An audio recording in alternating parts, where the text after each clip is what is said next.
Ça ne m'étonne pas du tout que la BD soit représentée dans un musée, au contraire, ça reste un art graphique. Là-haut.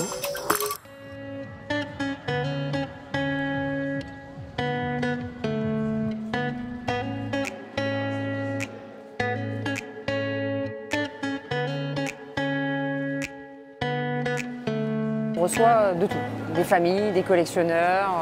On a les connaisseurs qui viennent avec leur liste et qui sont collectionneurs de BD qu'on voit toute l'année. Et il y a les gens qui viennent se promener, qui viennent découvrir le musée et en même temps acheter des BD. La braderie de la BD, c'est le rendez-vous des exposants spécialisés BD. C'est des collectionneurs particuliers ou des professionnels spécialisés.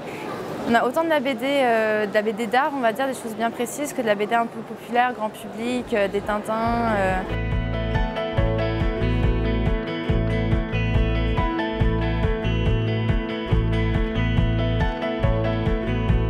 Je suis collectionneur, j'ai des séries fétiches et donc je cherche particulièrement les petits hommes et les scrameustaches, voilà.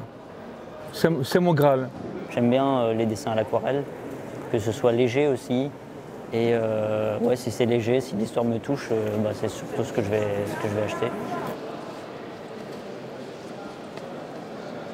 Je suis collectionneur depuis à peu près depuis son âge, depuis 11 ans. La BD, c'est toute une technique de dessin, c'est toute une réflexion de scénario. C'est à la fois du cinéma, mais sur planche, et effectivement, c'est de l'art.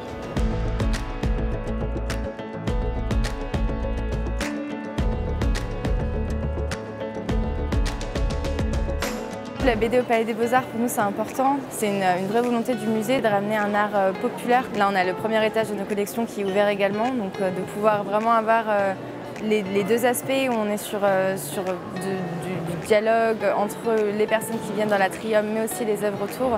C'est quelque chose qui ne se fait ici qu'au Palais des Beaux-Arts.